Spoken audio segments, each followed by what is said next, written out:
morning, my dear friends. It's commonly believed that in December, there's nothing you can do in the garden except put up lights on the trees and various glowing decorations for Christmas.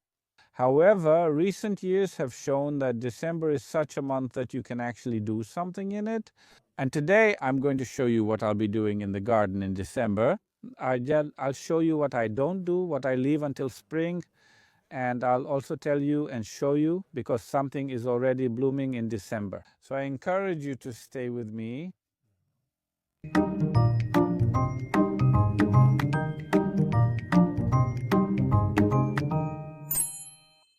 Before I tell you what's going on here, I of course encourage you to turn on the notification bell and subscribe if you haven't already. And write in the comments if you are planning any big changes in your gardens or on your terraces this December, because as you can see, a revolution is happening here.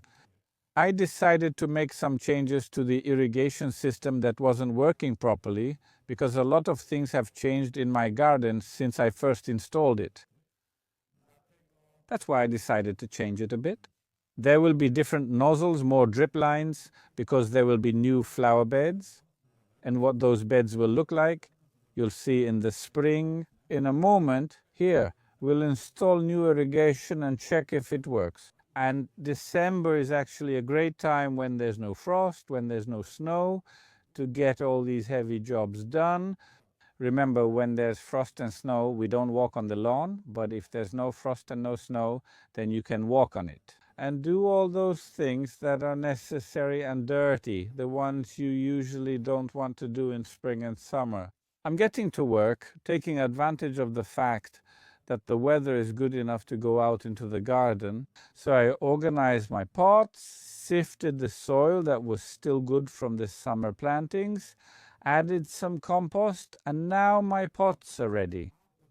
To make bulb lasagna, remember that you can plant bulbs until the end of December without any problem, as long as the soil isn't frozen. And if you have this kind of mixture prepared in your pots, well, of course, you can still do it in January, yes, as a last resort you can do it. And you have to remember that these bulbs need a period of cold, let's say a bit of freezing. So January and February are a good time when the frost actually appears here, and that's when they can go through this period of chilling. And soon after, I'm waiting for spring. Recently, I saw a post with a poll on Instagram. Who's waiting for spring? Already 73 people await spring. So am I. That's why in the prepared pots I'll be making bulb lasagna today because it's not too late yet. I already shared what I'm doing this December, so now I'll tell you what I'm not doing. My flower beds this year and in late autumn got some extra covering. I'm not cleaning anything from the flower beds at all. I'm doing an experiment like that. Let's see how this works out. Check the flower beds. They're basically fully covered with various leaves, both the ones that were blown in and the ones from the trees that are somewhere around here. There are also some leaves on the lawn, but I don't really take care of this lawn because this is the spot here that will be completely rearranged. Well, I hope that if the weather is still good, I'll probably start in December, and if not, we'll get to work here in early spring. Yes, early, very early. I think at the start of March, I can plant perennials, make seedlings, and add a new section here in my garden. So what am I coming back to? I leave all the leaves and don't cut the perennials. I wanted to try that as an experiment.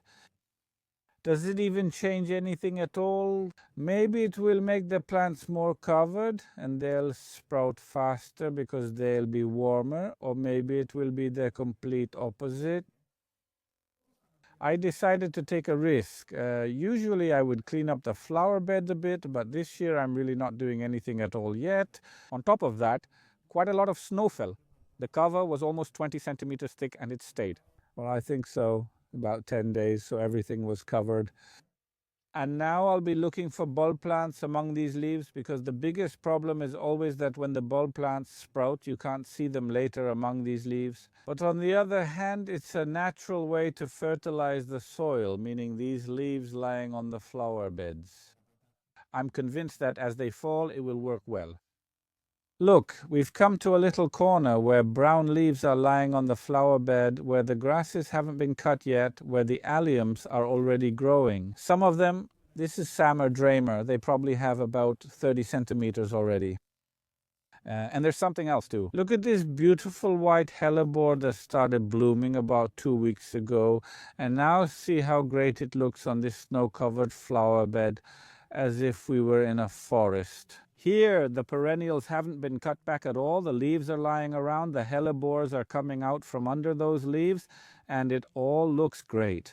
I'm really happy that the hellebores have already started blooming, because it's a sign that spring is coming, even though winter hasn't even started yet.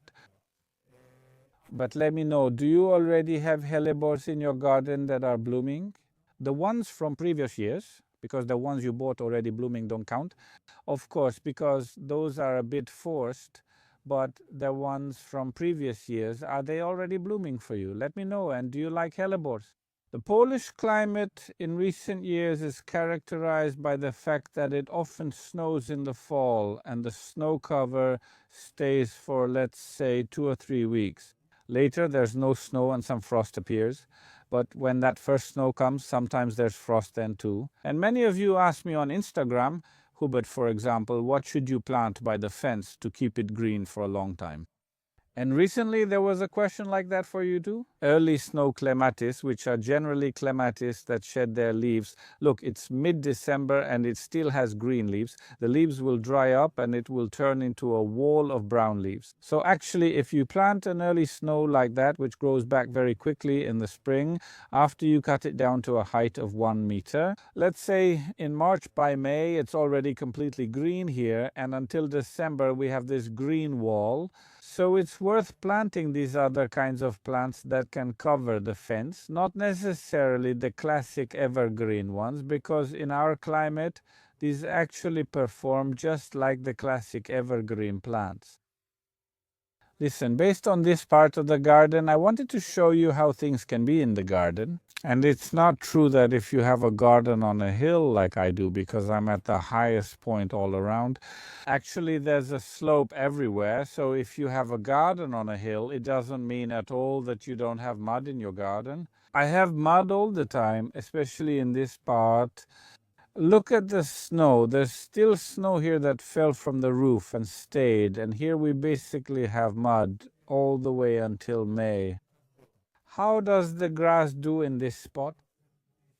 I've talked about this many times in videos, but here I want to show you how it actually looks after you walk on it a dozen times.